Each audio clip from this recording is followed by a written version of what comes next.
Hola, hola, ¿qué tal? Bienvenidos a una clase nueva. El tema de hoy es un tema, creo que sencillo, em, pero va para dos poblaciones, por así decirlo. Por un lado, los que somos hijos, y por otro lado, los que ya han pasado a ser padres, que no dejan de ser hijos, ¿sí? Pero están en una posición un poco diferente a los que estamos solamente como hijos. Espero que el tema quede claro y que les guste. Para los que son nuevos por acá, mi nombre es Karen García, yo soy psicóloga, estoy a cargo de lo que es todo el contenido de Psiconsciente que ven en todas las diferentes redes, Facebook, Instagram y ahora YouTube. Así es que bienvenidos, espero que los temas les gusten. Si tienen alguna duda o algún tema que creen que no he tocado, me lo pueden enviar, lo dejo en lista, no tengo ningún problema, siempre y cuando no sea algún caso en específico o personal, ¿no? Sino que sea un tema en general que pueda ayudarle a cualquier persona. La mayoría de los temas que traigo acá son temas que saco de consulta y que veo que se repiten mucho. Entonces considero que puede ser información que puede ayudar a gran cantidad de personas, no solamente una persona en individual. Entonces, esos son los temas que ven por acá. Espero que les guste. Pasemos al tema de hoy, entonces. Eh, y aquí voy a empezar a hablar específicamente de los padres, de los que ya son padres. ¿Qué es lo que pasa? Que muchos no se dan cuenta de cómo proyectan sus propios traumas no resueltos, necesidades insatisfechas, ¿no? Carencias, sueños no realizados incluso, y deseos personales sobre sus hijos. Entonces acá es donde entra la parte de los que somos hijos, ¿verdad? El tema de hoy les va a ayudar tanto a los que ya son padres, ¿verdad? A reflexionar un poco, y a los que somos hijos, ¿verdad? A entender un poco de dónde venimos. No hay ningún afán, y hago como una especie de aclaración, de culpar a nadie, ¿no? De decir es que los padres, todo es culpa de los padres, o esto famoso que hay ahora de que todo es culpa de la mamá. No, ¿verdad? Siempre hacen lo mejor que pueden. Y no es afán de querer buscar un culpable, sino es entender, es información. Si yo me doy cuenta y durante el transcurso del video me siento identificado, no es para decir, es culpa de mi papá, fue culpa de mi mamá.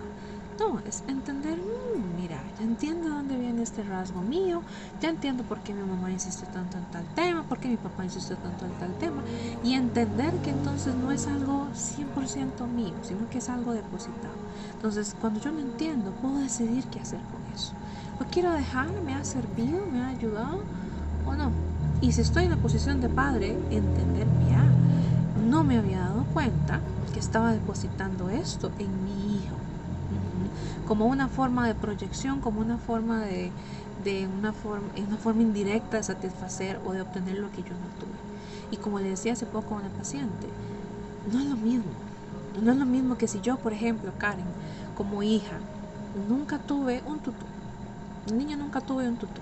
Y yo crecí con esa, no necesidad, pero con ese anhelo de tener un tutú. Nunca me lo regalaron, nunca me lo compraron. Y resulta que el día de mañana soy mamá de una niña. Y yo decido comprarle un tutú a mi niña. Como una forma indirecta de satisfacer lo que yo no tuve. No funciona así. Porque para empezar, mi niña no sabe lo que es tener la carencia de nunca haber tenido un tutú. Ella apenas está empezando a vivir, apenas está empezando su camino de vida. La que lo tiene, la que tiene dificultad o la carencia o ese espacio vacío soy yo. Entonces, ¿por qué yo no, de alguna forma, es muy para mí? ¿Por qué no me compro un tutú de estos de adulto que hay ahora que son lindísimos? Y que si me da mucha pena, mucha vergüenza sacarlo afuera, lo puedo usar en mi casa, lo puedo usar aquí en sesiones que nadie se da cuenta, es para mi satisfacción, no para satisfacerlo con alguien más, ¿me entienden? Entonces cuando se lo dije a mi paciente, porque ella estaba en una situación similar, entendió totalmente, claro, no es lo mismo que lo viva mi hija a que lo viva yo. Yo soy quien tiene la carencia, la necesidad insatisfecha o incluso el trauma, no es de mi hija o de mi hijo. ¿Okay? Entonces, para que vayan entendiendo un poco y no entren en esto, porque generalmente cuando hablo de padres sale mucha resistencia, ¿sí? Especialmente quienes tuvieron una relación difícil con su papá o con su mamá y ya han trabajado en resolverla, ¿no? En mejorarla, volver a ver hacia atrás, ¿no? Hacia lo que pasó antes, no gusta mucho.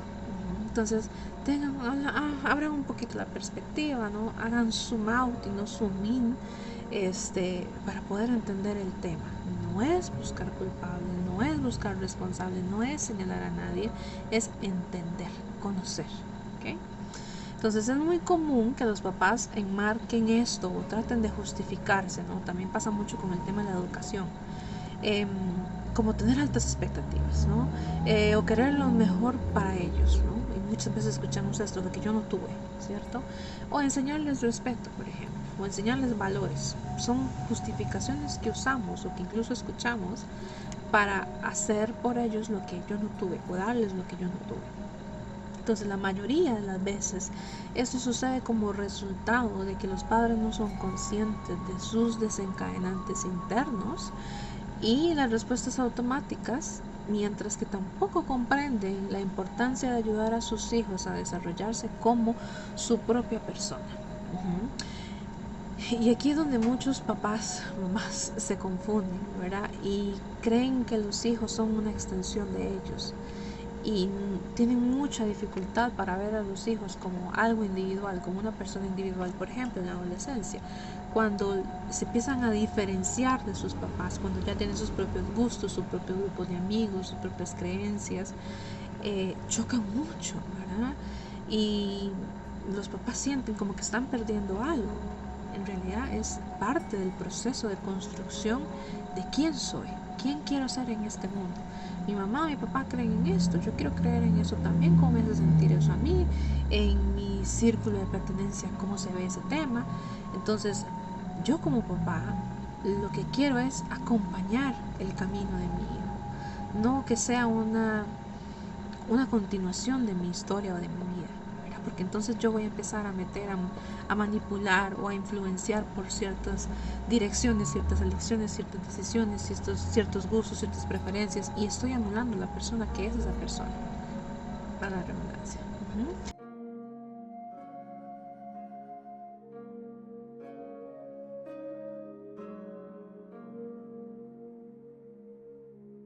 Entonces, para que hagan su checklist y vayan viendo, a ver, ¿me afecta o no me afecta? ¿O qué tanto me afectó como hijo? O incluso si están en la parte de padres, ¿qué tanto ha influenciado en la vida de mi hijo o de mi hija? Porque hay formas muy comunes en que podemos ver que los padres van a proyectar sus sueños y deseos no realizados en sus hijos. Y es una lista grande. Presten atención. No la voy a enumerar porque a veces pierdo la cuenta. ¿Ok? Por ejemplo, obligarlos a practicar un deporte que a mí me gusta, que yo como mamá me gusta. Ver, por ejemplo, yo nunca pude terminar o desempeñarme o pulir mi talento para el voleibol. Y yo quiero que mi hija continúe eso, o mi hijo.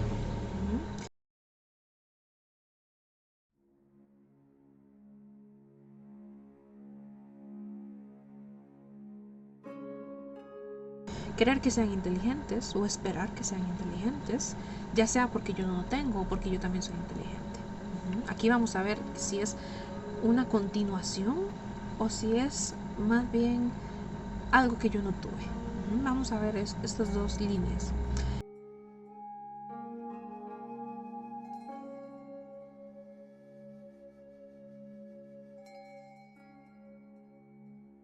Querer que sean populares, por ejemplo, querer que consigan un buen trabajo, una buena carrera, querer que consigan un buen trabajo, un trabajo bien remunerado o algún puesto de influencia política, etcétera. Sobreprotegerlos. ¿Por qué? ¿Por qué ocupo sobreprotegerlos? ¿Por qué esta necesidad de sobreprotegerlos? Porque algún trauma tuve yo, ¿cierto?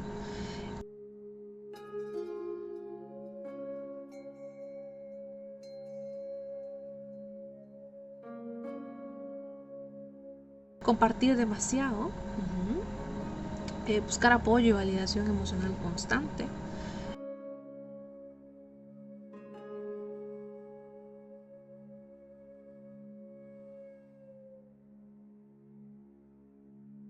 hacer que los niños se sientan culpables por querer ser diferentes o por querer algo diferente a lo que yo creo o a lo que a mí me gusta, hacer que los niños se sientan responsables de sus emociones,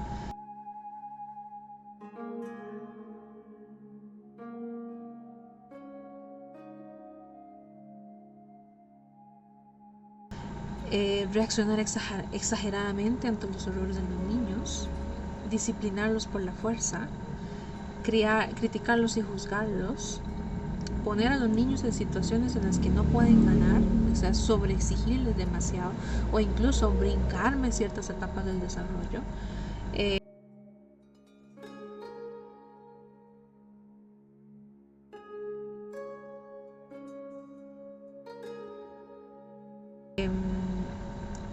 Reprimir las emociones de los niños, ¿no? Avergonzarlos, esperar la perfección en lo que sea, ya sea en estudios o en la vida diaria, ¿no? En el quehacer de la casa, castigarlos en lugar de enseñar, no permitir que el niño tenga opciones o hacer que se sienta culpable o avergonzarlo por tomar y por decir yo no quiero tal cosa, amenazarlos o tratar al niño como una extensión de sí mismo.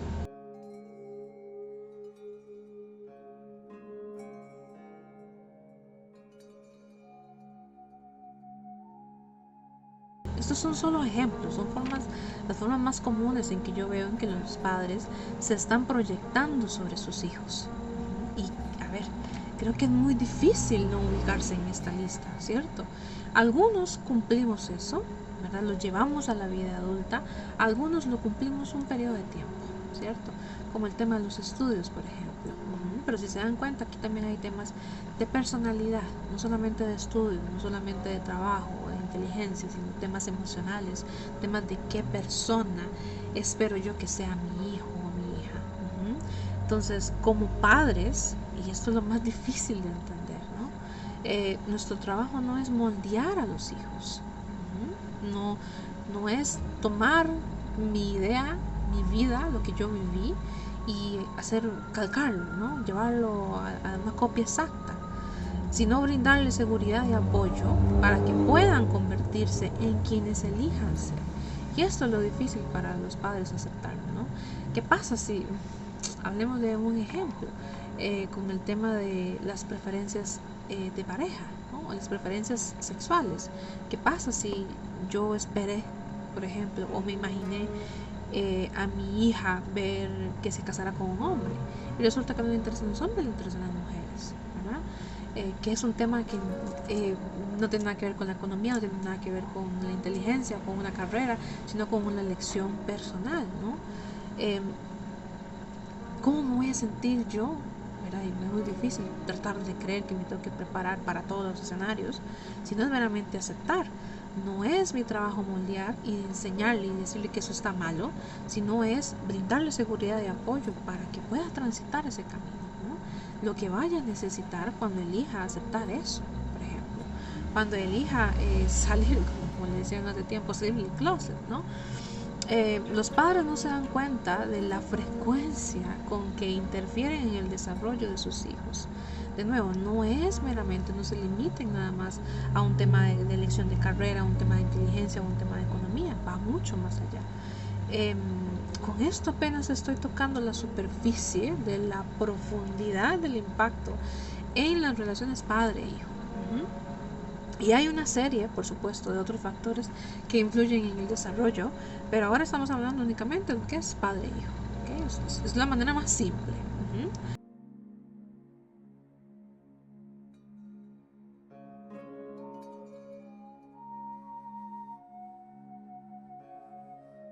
Por diferentes razones, y aquí podemos enumerar trauma intergeneracional, problemas de salud mental, experiencias o traumas, situaciones no resueltas, presión, expectativas de la sociedad y la cultura, porque eso también tiene que ver. Muchos padres no tienen las herramientas para ser los padres que sus hijos necesitan, no tienen la capacidad. Y especialmente porque muchos tenemos además otros padres, ¿no? O sea, venimos cargando cosas de mis papás, de los abuelos, de los papás de mis papás, ¿no? No es solamente mi historia en limpio, ¿verdad? Venimos cargando cosas. Entonces, usamos a los hijos como vehículos para hacer realidad nuestros propios sueños y satisfacer necesidades infantiles no satisfechas.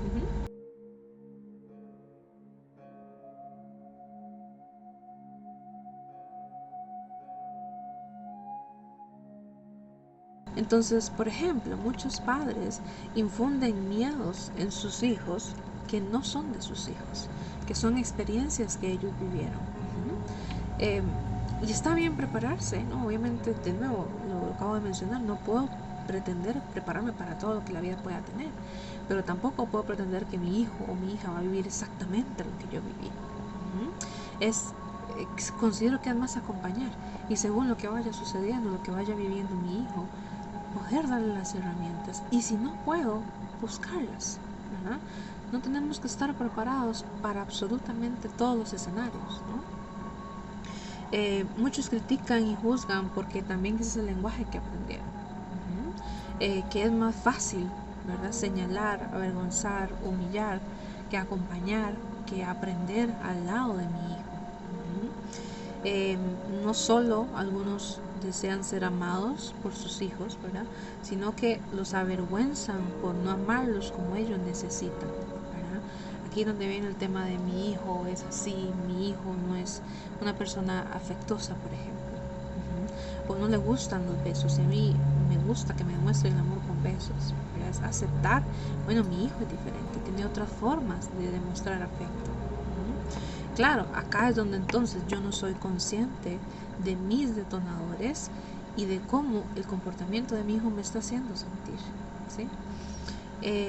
Las fases del desarrollo infantil normal pueden aparecer, o sea, pueden parecer muy amenazantes para la relación padre-hijo. Si los padres no comprenden, ¿verdad?, el desarrollo infantil saludable y sus propios desencadenantes, ¿no? Entender es como cuando todo me lo tomo personal, ¿verdad? Especialmente padres primerizos, es la famosa etapa del no. No quiere comer, no quiere hacer caso, ya no le gusta que le haga lo que le hacía antes, es que ya no me quiere, algo estoy haciendo mal. Cuando es meramente una etapa del desarrollo personal que va reafirmando su existencia en el mundo y los límites que son tan importantes. No quiero, no me des besos, no me abraces. Entonces los padres pueden percibir que los niños, por ejemplo, eligen a sus amigos como una forma de abandono, ¿verdad?, cuando empiezan a interesarse más por el mundo de los amigos que por pasar tiempo con la familia. Que no quieren contacto físico como una falta de amor, ¿verdad?, o que buscan la independencia como un acto de traición, ¿verdad? Ya no me quiere, ya no quiere pasar tiempo conmigo, ya no le interesa lo que antes le interesaba hacer conmigo, los programas que veíamos, etcétera.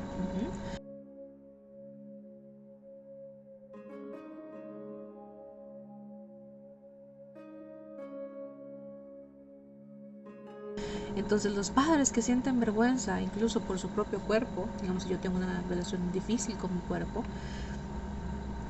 probablemente se lo van a transmitir a sus hijos, ¿verdad? Y sin yo tener la intención de enseñarle, sino meramente con el ejemplo de lo que mi hijo ve, de cómo yo me trato, de cómo me hablo, de cómo como, de cómo me visto, de cómo me expreso sobre mi cuerpo, o incluso sobre el cuerpo de los demás, ¿sí? Están aquellos, por ejemplo, que deseaban ser más vistos y populares cuando eran niños. Probablemente se van a encontrar llenando a sus hijos de regalos y de atenciones, ¿no? Aquellos que nunca se sintieron seguros pueden buscar sobreproteger a sus hijos en un intento de que nunca se sientan solos o de que no vivan lo que yo viví.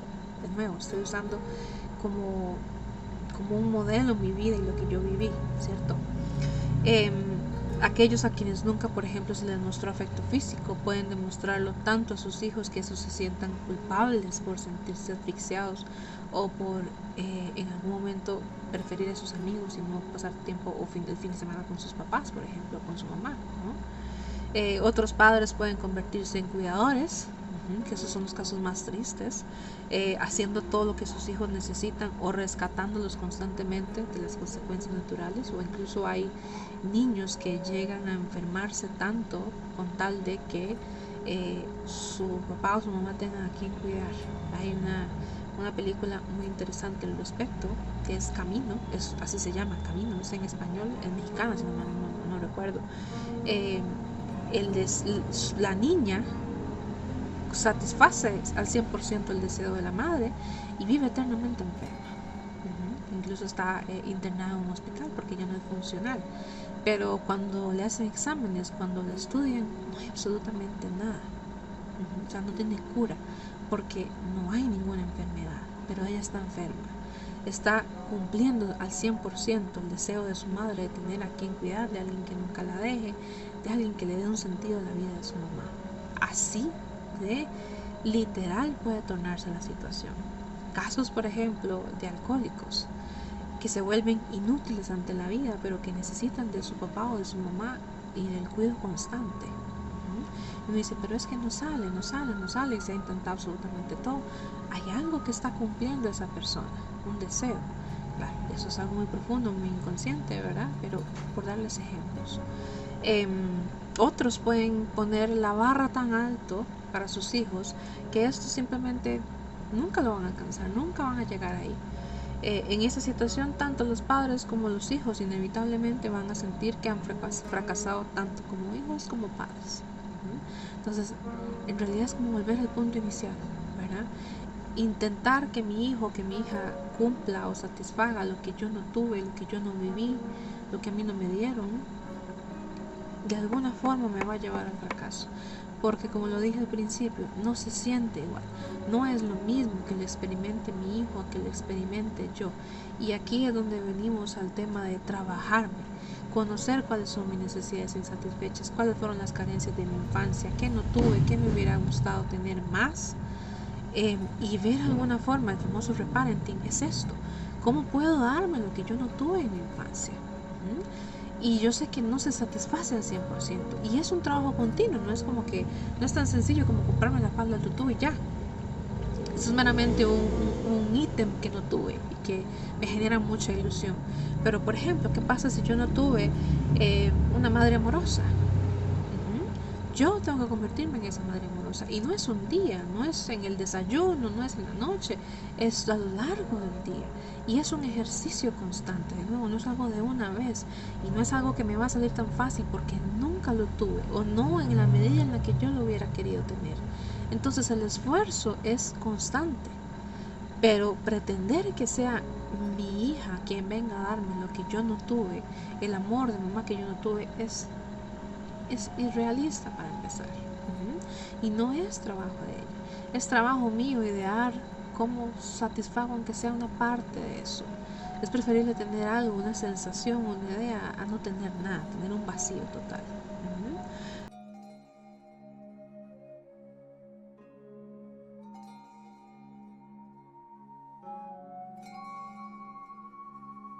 Entonces, estos son solo algunos ejemplos, ¿verdad?, de casos que he visto o que he escuchado de otros colegas o que incluso he leído, ¿no?, una teoría.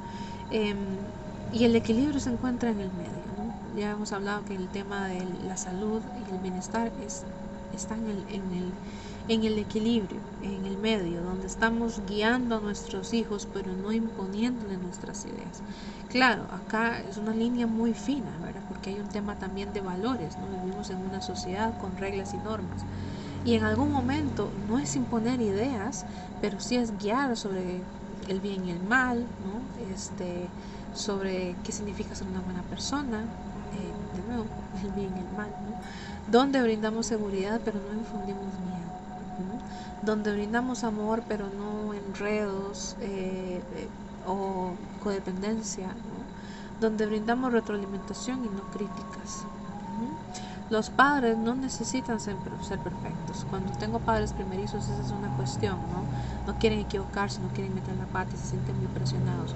Y siempre les digo, pues, se van a equivocar, no se preocupen, tienen que equivocarse. No pueden estar preparados para todo, no pueden tener todas las respuestas. Es algo nuevo, de eso se trata, ¿no? Pero sí ser lo suficientemente buenos. Estar dispuestos a hacer las cosas diferente y a reparar cuando es necesario. La herramienta más importante que los padres pueden aprender es esta: aprender a reparar. Me equivoqué, metí la pata, mira, no me había dado cuenta de esto, ¿cómo puedo repararlo? El objetivo es hacerlo mejor que la generación anterior, romper ciclos para que nuestros hijos no tengan que romperlos todos. De nuevo, no vamos a ser perfectos, no vamos a sanar todo el linaje de nuestra familia. No se trata de eso. Se trata de aprender a reparar cuando sea necesario y seguir adelante. no quedarnos pegados en una cosa, porque la vida está compuesta de muchas cosas, y muchas situaciones, y muchas experiencias, y muchos ciclos. Entonces, hacer todo lo posible para que nuestros hijos tengan al menos la oportunidad de hablar sobre su propia experiencia interna. Creo que esto es lo más lindo de ser papás, ¿no? Ver cómo se va desenvolviendo esta persona. Es como imaginarse un rollo, ¿no? Que va desenvolviéndose y va mostrando partes nuevas, diferentes, em, de una persona con la que tengo la bendición, ¿no?, de acompañar. Y eso es, ¿no? Y cuando ya los hijos están un poco más grandes y ya tienen capacidad de elegir por sí mismos, aprender a no tomárselo personal, porque a veces lo ven como un reflejo, ¿no? Mi hijo me está avergonzando, me está dejando en mal a toda la familia. Bueno, él es una persona que ya es adulta, o que está camino a ser adulta, que está tomando sus propias decisiones, que tal vez no sean las mejores, pero de ahí aprenderá. Y si no, pues ya no es tema tuyo. De nuevo, aprender a no tomárselo personal. Yo sé que es difícil, no es fácil, es un trabajo constante, pero puede ayudar mucho la relación padre-hijo, que es lo que nos interesa. Este era el tema de hoy. Es un tema realmente sencillo, pero que creo que puede ayudar a que, si hay algún padre por acá que no ha iniciado su trabajo personal, su terapia, su proceso, se decida, ¿verdad? Hay veces, aquí yo en terapia tengo muchos papás que están haciendo trabajos por sus hijos, ¿verdad? Ya la motivación ya no soy yo, es mi hijo y mi hija, y lo que está viviendo, y el tipo de vida que quiero darle, el tipo de compañía que quiero ofrecerle. Y a quienes están meramente en la etapa de ser hijos, pues que se entiendan un poco mejor, que entiendan a sus padres, que entiendan su vida, los resultados que hay en su vida y por qué, de dónde viene. Y si hay algo que quieren mejorar, que quieren cambiar, la terapia siempre va a ser la respuesta. Si hay alguien acá interesado en llevar terapia conmigo, saben que tengo agenda abierta, según disponibilidad, por supuesto. Atiendo a nivel global, no tengo límites hasta donde nos llegue el internet. Nada más habré que coordinar un tema de horarios, ¿no? Precios y temas de disponibilidad me lo pueden preguntar al privado. Espero que les haya gustado el tema. De nuevo, no se enfoquen en juzgar, en criticar, en señalar o en responsabilizar, sino en tomarlo como información. Espero que haya quedado claro, que les haya gustado, que les deje un poquito para sus vidas y para su conocimiento personal. Nos vemos la próxima semana con una clase nueva. Que esté muy bien. Bye.